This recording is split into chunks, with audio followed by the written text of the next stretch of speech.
Bom dia! Bom dia! O Globo Rural de hoje é especial, pelo menos por 3 razões. A primeira, porque estamos retomando nossas reportagens inéditas. A segunda razão é que estamos comemorando nossa edição de número 1600. E sempre que completamos um centenário, a gente dá uma caprichada a mais. E a terceira razão é que, com o programa de hoje, entramos com nossa primeira participação no projeto Globo Natureza da Central Globo de Jornalismo. Globo Natureza é, na verdade, uma evolução do projeto Amazônia, no qual trabalhamos nos últimos 2 anos. Agora, o jornalismo da Globo está tratando, além da Amazônia, dos outros biomas que compõem nosso território, inclusive os sistemas que compartilhamos com os países vizinhos. De fato, a Amazônia, o Cerrado, o Pantanal, a Mata Atlântica e os Pampas não são só brasileiros. Mas há um importante bioma que é só nosso, que não existe nos países vizinhos. É a Caatinga, o principal bioma do sertão nordestino. Os repórteres Ana Dalla Pria, Maurino Marques e Francisco Maffezoli Júnior percorreram milhares de quilômetros para contar a história desse lugar que conserva tesouros naturais incríveis. Você vai ver como, na medida em que entendemos um pouco do que é a Caatinga, nós conseguimos desvendar até mesmo certos mistérios da evolução do nosso planeta.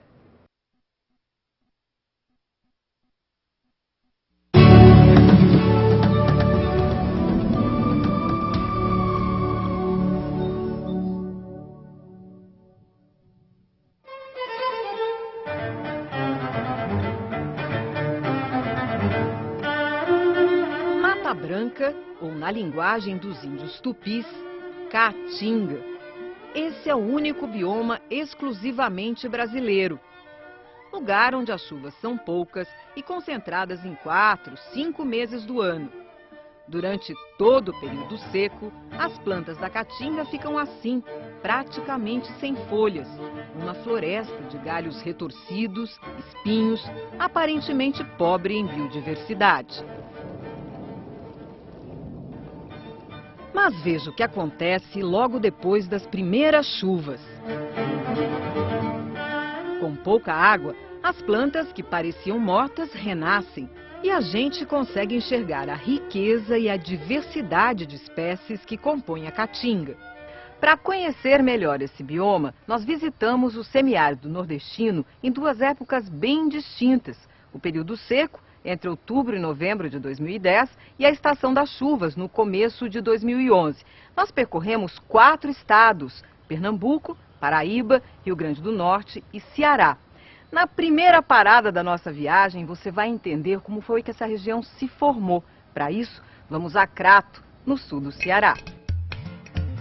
Essa é a Chapada do Araripe, formação que ocupa parte dos estados do Ceará, Piauí, Pernambuco e Paraíba. Há milhões de anos, esse lugar guarda um tesouro geológico, uma incomparável quantidade de fósseis, que são restos de animais e vegetais incrustados nas rochas. Para conservá-los, em 2006 foi criado aqui o primeiro Geoparque das Américas, dirigido pelo biólogo Álamo Saraiva. Doutor Álamo, o que é um geoparque? Geoparque é um programa da Unesco que tem como objetivo principal a preservação de áreas de interesse geológico.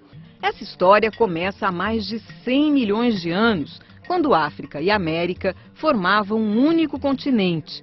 A separação aconteceu por causa da movimentação de porções da crosta terrestre, as chamadas placas tectônicas.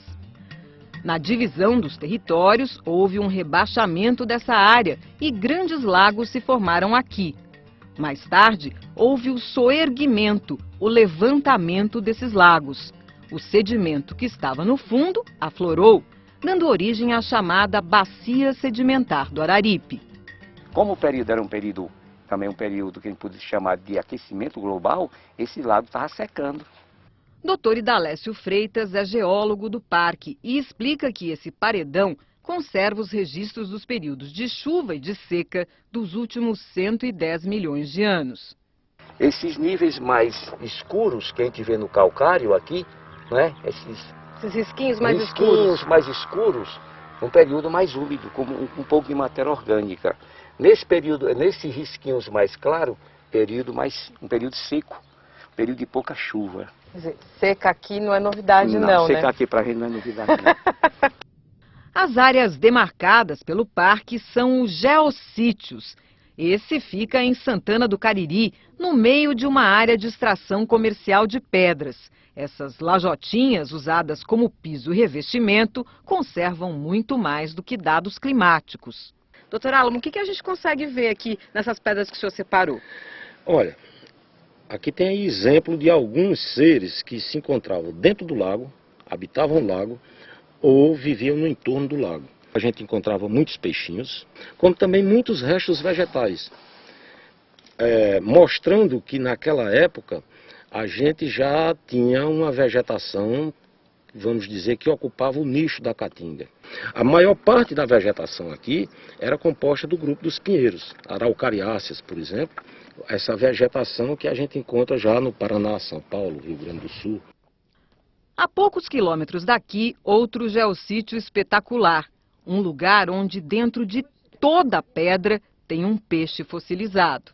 Nós estamos aqui na lama do que sobrou do fundo de um lago sob influência marinha. Ou seja, aqui era um ambiente de água salgada. Toda pedra dessa daqui, que são chamadas de concreções, tem um peixe, porque foi o peixe que fez a indução para a formação dessas concreções. Se a gente abrir aqui, a gente vê um Tárrias araripes, né? Como é que é o nome dele? Tárrias araripes. E é engraçado que dá para ver até o olho todo preservado, né? A coluna, a espinha do peixe. É uma das características dos fósseis aqui da bacia do Araripe, é manter o sentido tridimensional da peça e o tecido mole preservado. Então a gente vê aqui coluna vertebral e costelas, mas dá para ver estrutura de músculo, de pele, raias da cauda, das nadadeiras, tudo fica preservado. Para comprovar o que diz, Dr. Álamo abre outra pedra que eu mesma escolhi. E veja só, tá aí mais um peixe fossilizado. Tem um ditado que diz que cada enxadada é uma minhoca, aqui seria cada enxadada um fóssil, né? As melhores peças coletadas estão reunidas no Museu da Universidade Regional do Cariri, aqui mesmo em Santana. Nesta sala, uma coleção de troncos fossilizados. Parece madeira, mas é tudo rocha. No acervo de plantas ainda tem pinha pré-histórica, folhas, galhos e os primeiros registros de plantas capazes de produzir frutos. Na coleção de insetos, veja só, abelhas, vespas e uma libélula que, de tão bem preservada, virou símbolo do museu. A gente teve aqui, na época do Cretáceo, uma explosão de insetos, principalmente do grupo das abelhas, dos marimbondos, né, vamos dizer assim, e também desses dependentes, que tinham uma ligação direta com as plantas que têm flores. Quer dizer, são polinizadores. Polinizadores. Muitos fósseis são bem parecidos com seus descendentes atuais. Caso dos escorpiões, aranhas, pererecas, das tartarugas e dessas conchinhas que só aparecem onde já teve água salgada. Agora uma cena surpreendente. Esse peixão morreu entalado tentando engolir outro e acabou fossilizado assim. Nesses anos que vocês estão trabalhando aqui, quantas espécies entre plantas, né, vegetais e animais vocês já conseguiram descrever? De uma maneira geral, a gente pode dizer que entre micro e macrofósseis, perto de 500 espécies. É muita coisa, né? E muita coisa ainda tem para ser descoberta e muito mistério ainda para ser desvendado. Segundo os pesquisadores, a caatinga, como conhecemos hoje, tem pelo menos 18 mil anos. No próximo bloco, você vai conhecer melhor as plantas que formam esse bioma e entender como elas conseguem resistir a meses sem chuva. Até já!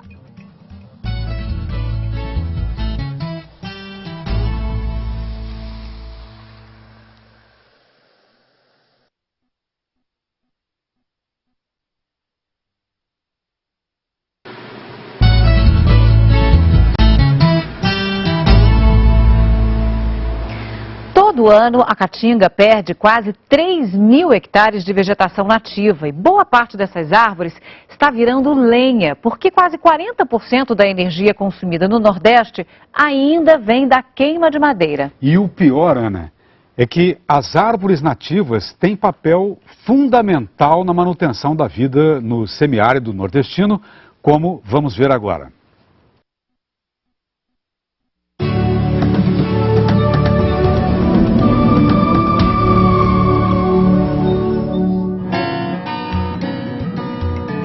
A caatinga é a principal formação vegetal do semiárido nordestino e ocupa 10% do território brasileiro. São mais de 840 mil quilômetros quadrados espalhados por 10 estados. Nessa região chove em média 560 milímetros por ano e a estação das águas é concentrada em apenas 3 ou 4 meses. Por isso, as plantas da caatinga tiveram que desenvolver mecanismos para resistir a longos períodos de estiagem.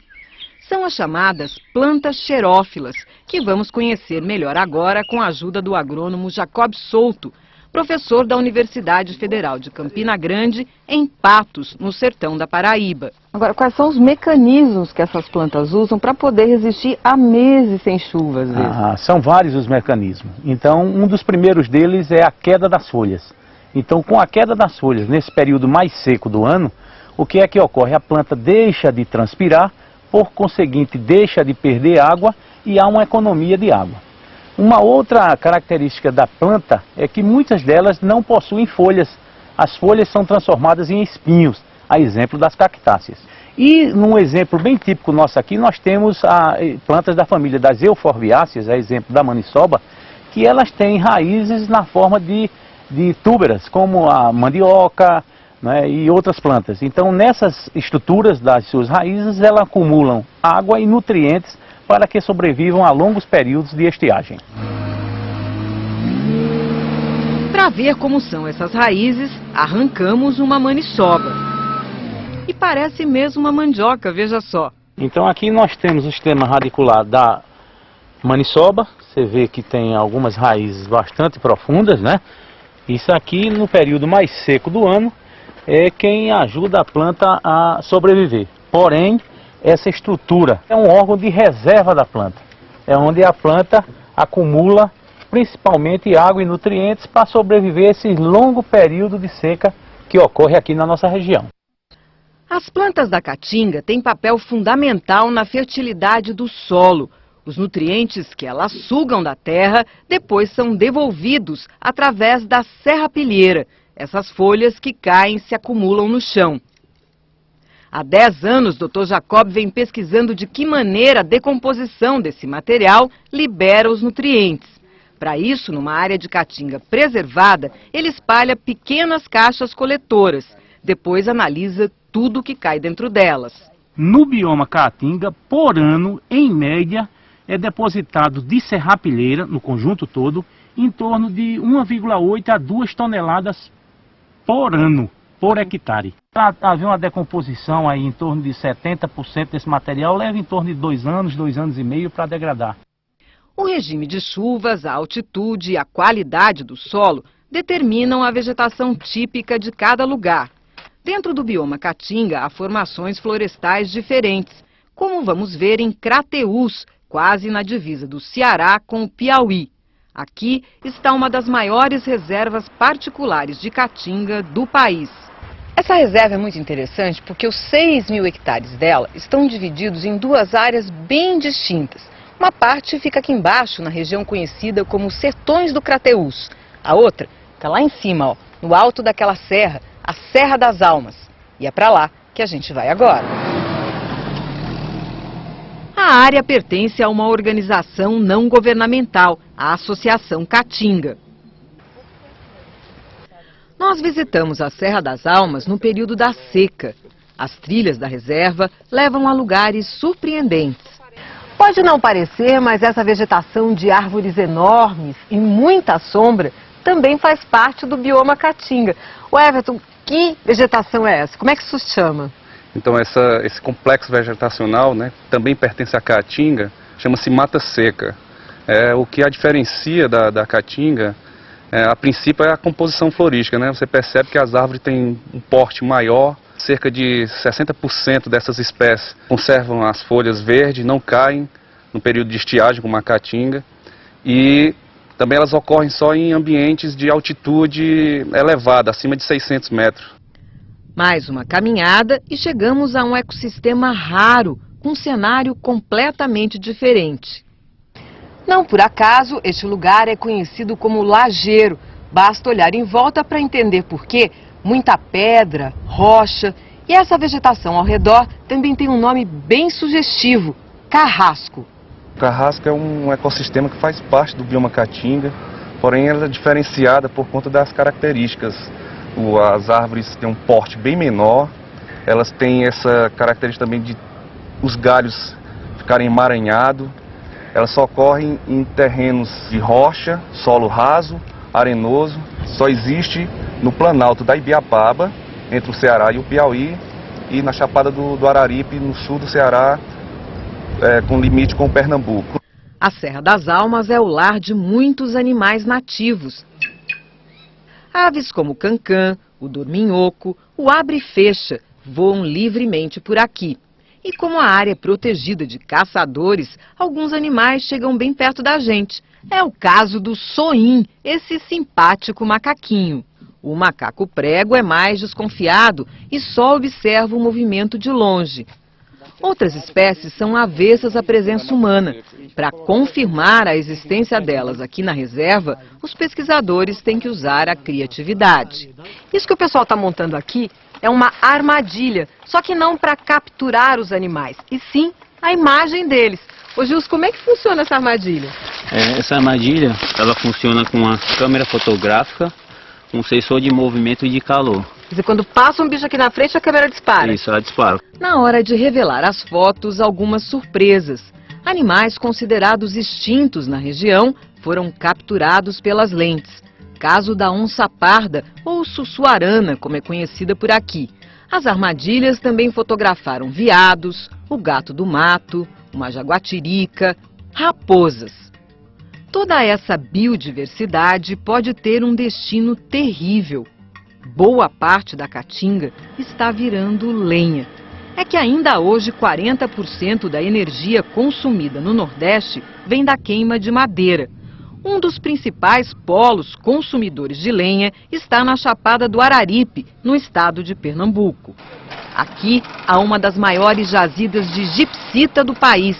A rocha, que é a matéria-prima básica para a produção de gesso, é extraída em minas gigantescas como essa. Ela sai do solo com muita umidade e tem que ser desidratada. O serviço é feito numa calcinadora, local onde a pedra é triturada e depois aquecida em fornos, alimentados com madeira. Os dados que nós temos hoje mostram que do Nordeste sai por ano mais ou menos 25 milhões de metros de lenha. Dr. Francisco Campelo é engenheiro florestal e analista do IBAMA. Ele explica que a lei não proíbe o corte de madeira nativa, mas hoje qualquer desmatamento só pode ser feito com autorização dos órgãos ambientais. A rigor, toda a intervenção numa propriedade que libere material lenhoso nativo teria que ser licenciada pelo Estado. Que é a pessoa mostrar que vai precisar tirar aquela cobertura florestal para fazer uma prática agrícola ou pecuária. E que, além disso, vai estar respeitando a reserva legal e as áreas de preservação permanente. No final de 2009, o IBAMA fez uma grande operação aqui na Chapada do Araripe. Fechou 40 calcinadoras por uso de madeira clandestina e embargou diversas áreas que faziam o corte ilegal de caatinga. Segundo o IBAMA, o aperto na fiscalização vem dando resultado. Hoje, 80% da lenha que entra no polo gesseiro é licenciada, é uma lenha legal. E 20% é uma lenha clandestina que ainda vem de desmatamentos, feitos sem nenhum critério de autorização. No lado cearense da Chapada, na cidade do Crato, uma empresa virou modelo de convivência com o meio ambiente. A cerâmica dos irmãos Ronaldo e Everardo produz telhas e tijolos e usa lenha para alimentar os fornos que secam e queimam as peças. Para reduzir o uso de madeira nativa, a cerâmica teve que procurar outras alternativas para sua matriz energética, como se diz por aqui. Ou seja, teve que encontrar outra coisa para queimar que não fossem as plantas da caatinga. Coco de babaçu, bagaço de cana e até galhos que sobram da poda das árvores urbanas agora são matéria-prima para os fornos. Com pequenas alterações, hoje um mesmo forno produz calor suficiente para queimar e secar as peças, o que representa uma grande economia de madeira. Quanto vocês estão economizando hoje em comparação ao que vocês gastavam quando começaram o processo aqui? Superior a 80%. As mudanças também chegaram ao campo. 40% da lenha usada na cerâmica ainda vem de árvores nativas. Só que elas são provenientes de um projeto de manejo sustentável, instalado em 3 fazendas da região. Uma delas fica no município de Assaré e pertence ao agrônomo Antenor Muniz. Seu Antenor, qual é o tamanho da sua propriedade? 3.752 hectares. Apenas 5% da área são usados para agricultura. A reserva legal ocupa 20%. O restante, cerca de 1.700 hectares, entraram no plano de manejo. Para você entender melhor como funciona o manejo, preste atenção na ilustração. A área foi dividida em 15 talhões. A cada ano, um deles é cortado. Assim, uma mesma área só vai sofrer o segundo corte depois de 15 anos. Quando chegar aos 15 anos, será feito um estudo, novamente, para ver se será viável a intervenção nessa área novamente para que o órgão consiga licenciar. No manejo, nem todas as árvores são cortadas. A gente identifica algumas espécies que são protegidas por leis, como a aroeira, certo? Nós temos a braúna, angico, algumas espécies que são de interesse da comunidade, certo? Onde elas retiram seu alimento, como o umbuzeiro, certo? Algumas espécies forrageiras, como o mandacaru, também são de interesse da comunidade, e outros fitoterápicos, além dos abrigos de fauna que existem dentro da área, que eles são deixados. Essas não se corta de jeito nenhum? De jeito nenhum. Hoje o manejo é a principal fonte de renda da propriedade. Cada talhão dá em torno de 10 mil metros de lenha. E esses 10 mil metros, depois que a gente tira despesa, frete, transporte, corte, essa coisa toda, é em torno de 5, 6 reais por metro de lenha. Você vai ganhar de 50 a 60 mil 50 reais. a 60 mil reais ano, né? Por ano. Por cada talhão. A cerâmica também está faturando com os investimentos que fez. Ela virou vendedora de créditos de carbono, uma espécie de moeda verde concedida a empresas que trabalham de forma ecologicamente correta para ser negociada no mercado internacional. Tudo que nós investimos, houve um retorno somente com as vendas de crédito de carbono. Não estamos contabilizando o que economizou na produção. Estou falando que o que investimos, houve o retorno. Porque mexer com o meio ambiente hoje, trabalhar de um jeito correto é bom negócio também. Ser ecológico dá dinheiro. Muitos agricultores nordestinos estão encarando esse desafio de produzir e, ao mesmo tempo, preservar. No próximo bloco, você vai conhecer uma grande fazenda da Paraíba que há mais de 30 anos trabalha em harmonia com a caatinga. Até já!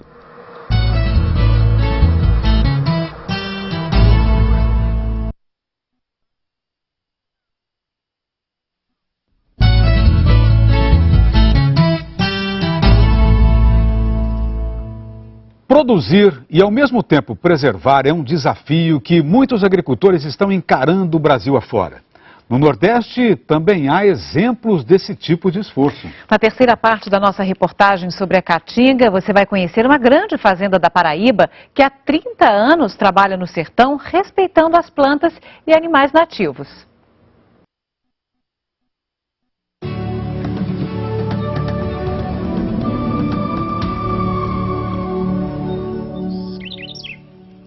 Essa pedra bonita dá nome à fazenda que fica aos pés dela, Tamanduá.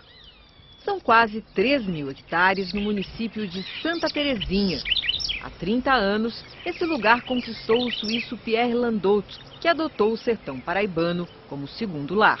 Tive a oportunidade de conhecer um pouquinho o Brasil todo e o que me marcou mesmo foi essa região fantástica que tinha esse algodão. Na época tinha o famoso algodão mocó, e o algodão mocó era trabalhado sempre com gado e um binômio fabuloso, onde o pessoal aprendia também a conviver, não somente com a seca, que era um dos maiores problemas, mas também com essa vegetação fantástica, extraordinária, riquíssima, que é a caatinga. Desde o princípio, o Dr. Pierre decidiu trabalhar em harmonia com o meio ambiente. Praticamente 2/3 da fazenda ainda estão cobertos pela caatinga. O restante é usado na produção de manga, mel e na criação de vacas leiteiras, que abastecem esse laticínio instalado na propriedade. Tudo aqui é feito no sistema orgânico, sem usar veneno, adubo industrializado, nem medicamentos alopáticos. E dentro desse organismo agrícola você recicla, você procura reutilizar todos os produtos, faz composto, se faz, utiliza as abelhas para polinizar as mangueiras e esse tipo de coisa. Então acho que é uma visão que vai exatamente no sentido da preservação e da integração de todas as atividades humanas dentro dessa visão de integração. Aqui não há pastos enormes. O gado pardo suíço passa o dia em piquetes, cercados de vegetação nativa.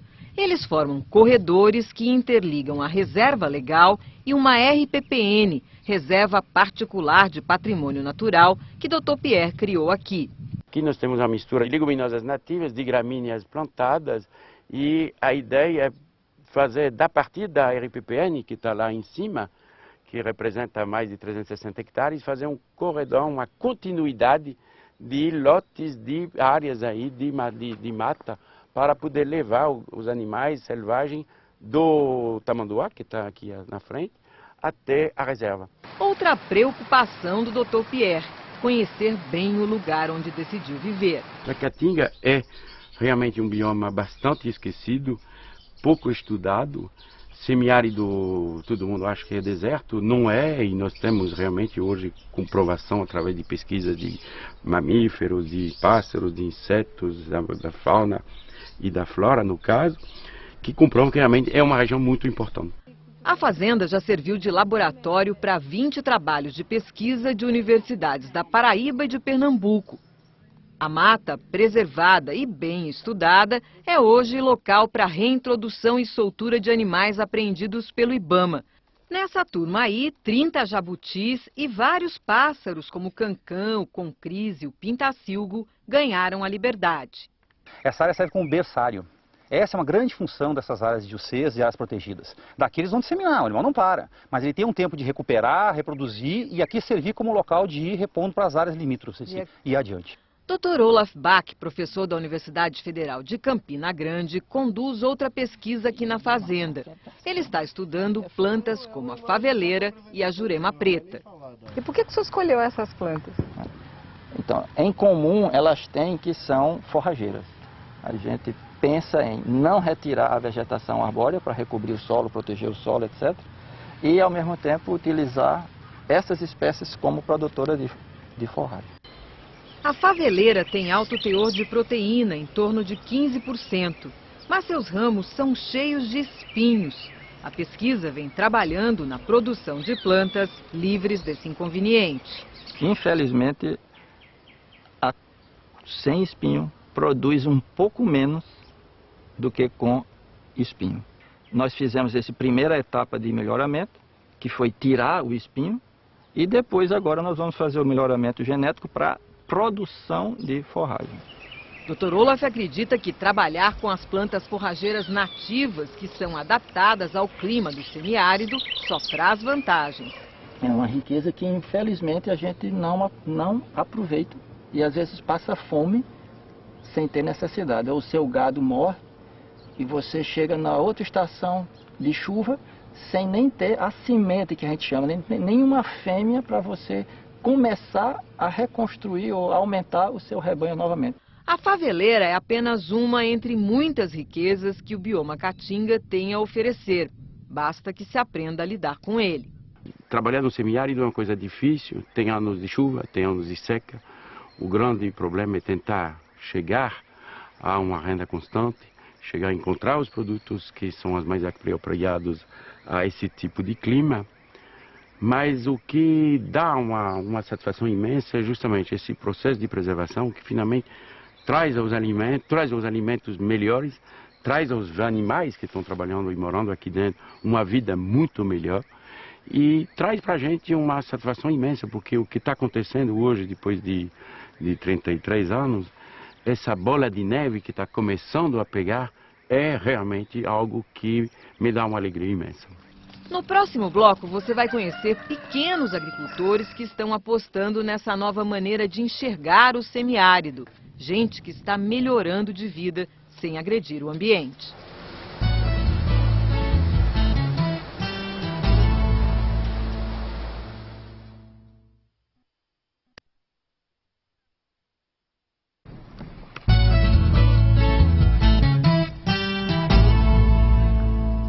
Melhorar a renda e a qualidade de vida dos pequenos produtores do sertão sem destruir a caatinga. Essa é a meta de um projeto do governo federal em parceria com a ONU, a Organização das Nações Unidas. Na última parte da nossa reportagem sobre o bioma caatinga, você vai conhecer 2 assentamentos da reforma agrária onde os agricultores estão aprendendo um novo jeito de produzir no semiárido. Primeiro, vamos a Quixadá, no Ceará.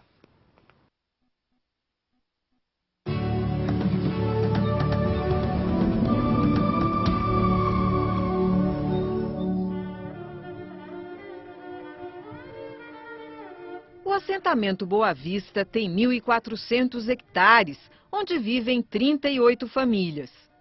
Quando os primeiros moradores chegaram, há 11 anos, a vida não era fácil por aqui. Como a maioria dos assentados, no começo, o seu José da Silva lidava com roçado no tempo da chuva e criava algumas vacas de leite. Como a renda era pequena, ele teve que procurar trabalho fora. Fazia o quê? Eu trabalhava nas granjas. Granja de frango? Granja de frango. A vida dos agricultores ganhou nova perspectiva com a chegada aqui no assentamento do projeto Dom Helder Câmara, uma parceria do Ministério do Desenvolvimento Agrário com a ONU. É um projeto de assessoria técnica que envolve 15 mil famílias em 6 estados, né, de modo que as pessoas possam reverter e melhorar a qualidade de vida no campo produtivo, social e também se inserir em mercados diferenciados. Os técnicos do projeto trouxeram para cá o conceito da agroecologia. A agroecologia é fazer com que o conhecimento tradicional e o conhecimento científico eles se encontrem e assim ter cada vez mais uma capacidade de convivência com as características da região semiárida.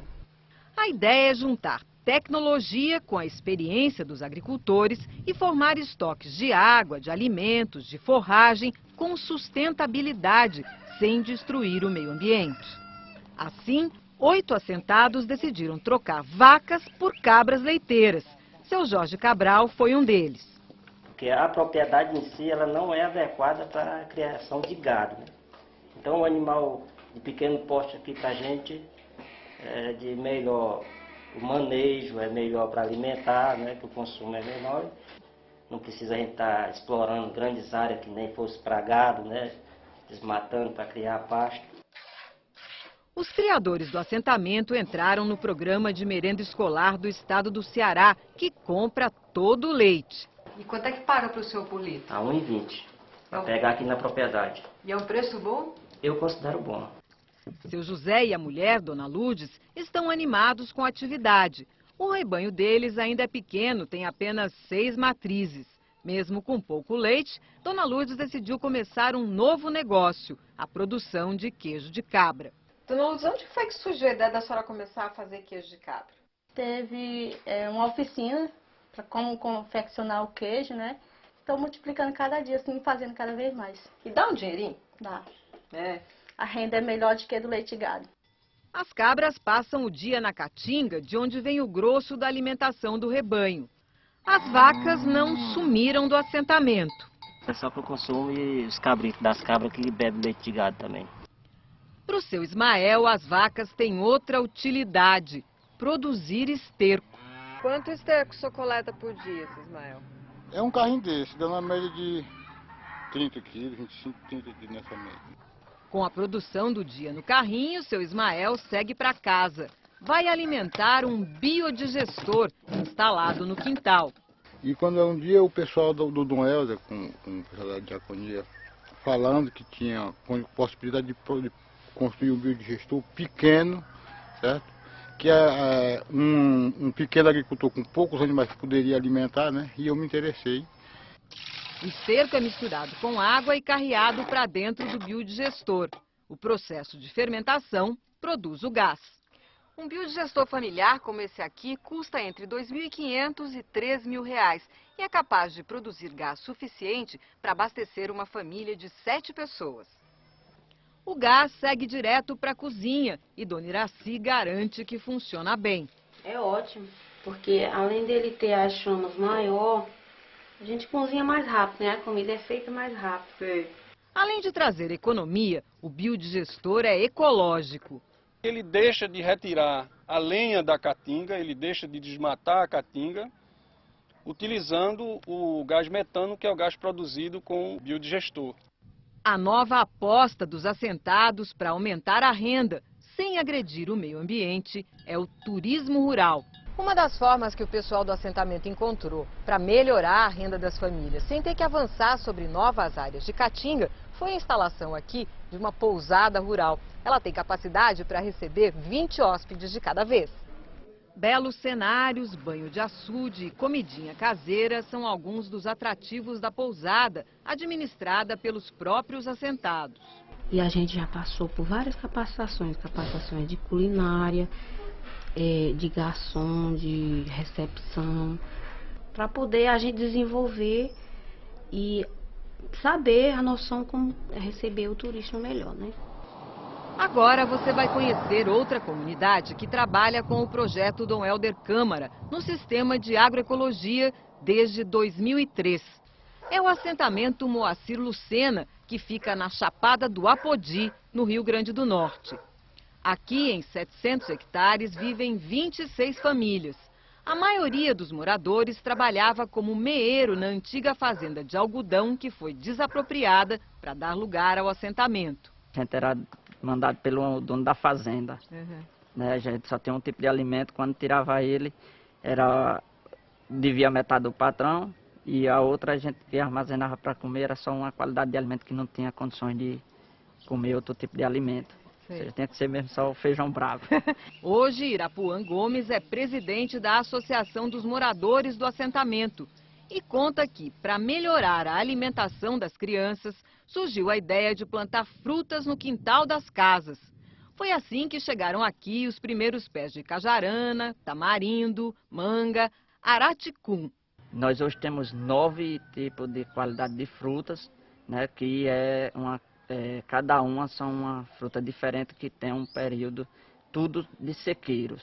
A ideia dos quintais produtivos deu tão certo que a fruticultura acabou se espalhando aqui pelo assentamento. Hoje já há pomares comerciais, como esse aqui de caju. Ira, quantos pés de caju vocês já plantaram aqui? A gente hoje temos 4.400 mudas de cajueiro, né? Quanto caju vocês conseguem produzir por ano? A gente já está com a quantia de 20 mil quilos, chovendo os 600 milímetros aqui na nossa região, que é um semiárido seco, mas que quando chove a gente vê o resultado. Com a ajuda do Dom Helder e da Coopervida, ONG que presta assistência técnica para o assentamento, os agricultores construíram uma pequena fábrica que transforma as frutas em polpa. Já são 12 toneladas por ano. A maior parte da produção é vendida para os programas de aquisição de alimentos do governo federal. Só gosta de mexer com isso? Eu gosto.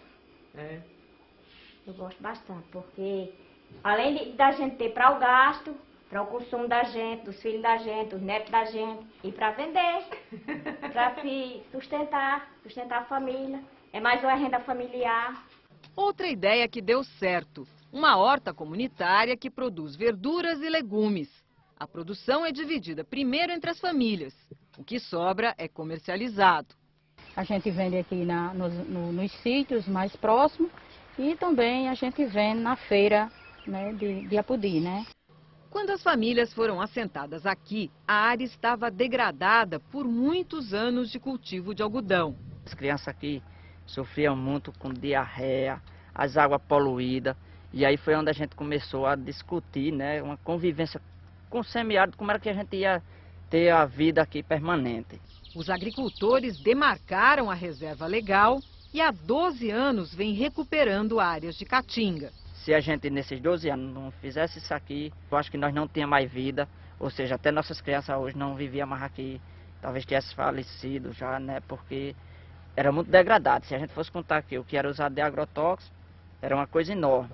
Com o desafio de produzir e, ao mesmo tempo, preservar, os agricultores optaram pelo sistema agrosilvopastoril, modelo desenvolvido pela Embrapa que junta lavoura, pecuária e floresta na mesma área, sem desmatar, queimar, nem usar agrotóxico.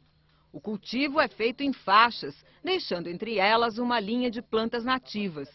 Seu José Holanda está empolgado com a novidade. Na faixa de manejo, a gente tira o alimento e a faixa que está lá na caatinga vai devolver para nós a fertilidade, a matéria orgânica, para essa faixa aqui se manter uma faixa altamente produtiva e um solo fértil. Nas áreas onde a caatinga foi retornando, os agricultores decidiram produzir mel. Seu Evandro da Silva é um dos novos apicultores do assentamento. Esse ano a gente está com uma estimativa boa, né? De produzir em torno de umas 500 a 600 latras de 25 quilos. Dentro do princípio da agroecologia, para economizar pasto, cada família tem direito de manter apenas uma vaca leiteira. Mas quase todos os assentados criam cabras e ovelhas, que ajudam a complementar a renda. Como os lotes são pequenos, tem só 19 hectares, os rebanhos podem ter no máximo 70 animais. Como o caprino ele é um animal que não exige muito alimento, né? A gente opinou por caprinocultura porque a questão do porte do lote e a questão da própria alimentação para o seu animal que não exige muito alimento. Né? Aqui só se trabalha com animais mestiços que passam a maior parte do tempo pastando na caatinga. Eles foram comprados com recursos que o projeto Dom Helder Câmara conseguiu a fundo perdido. A família não precisa pagar, só precisa gerenciar bem esse recurso. Né? Fazer com que ele se multiplique, a família melhor de vida, melhora a sua alimentação e para o projeto é o fundamental. Tantas mudanças trouxeram mais renda e qualidade de vida para os assentados. A casa do seu Zé e da Geilza tem móveis novos, criança saudável e comida feita com todo carinho no fogão a lenha. Os tempos difíceis de antigamente agora são só lembranças. Papai foi nascido e criado aqui, ele sempre plantava aqui, mas era no meio. Se ele tirasse 10 sacos de feijão, 5 era para ele, 5 era para o dono da terra. Agora não, agora tudo é da gente. É, né? Melhorou muito, né? Hoje, além de feijão, a mesa do almoço tem arroz, galinha caipira, carne de bode, salada e, claro, suco. Um delicioso retrato do novo perfil dessas famílias. Agora, juntando tudo que vocês produzem aqui, mel, cabrito e suco, quanto é que a senhora apura de renda mais ou menos por mês, assim? Quando você pega a produção anual e divide ela em 12 meses, né, dá uma quantia de 2 salários, 1,5 salário e 2 salários por mês. As mudanças no assentamento trouxeram mais do que dinheiro no bolso. Elas abriram uma nova estrada que essa gente agora tem orgulho em percorrer. E a vida que você temos hoje de maneira digna e boa, né? Foi graças a esse projeto que tirou o agrônomo do escritório e colocou ele na base do campo, que é onde ele está. O que mais o senhor sonha, seu José, agora? Rapaz, eu sonho de um dia formar um filho meu, né, na agronomia, um técnico agrícola. Ainda sonho de ser um técnico agrícola um dia, se Deus quiser. Sou muito novo, né? É claro. Mas tem experiência aí. Se eu sonhei um dia viver nessa casa que eu vivo hoje, né, e não estou vivendo, né, o mundo foi feito para nós todos viver e viver de maneira boa e digna, né? Seja no tempo das águas, seja na seca, seu Zé Holanda e tantos outros agricultores estão aprendendo que a perpetuação da vida no sertão depende do conhecimento e da convivência harmoniosa com a caatinga.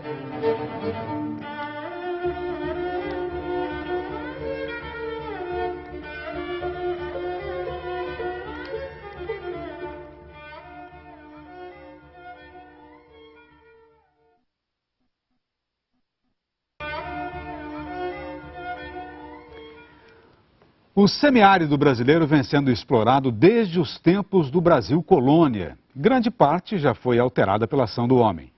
Só agora, 5 séculos depois do descobrimento, começa a surgir por lá uma preocupação em preservar o que restou e recuperar pelo menos parte do que foi destruído. Bom dia para você! Eu volto amanhã com o Globo Rural às 6 da manhã. Bom domingo!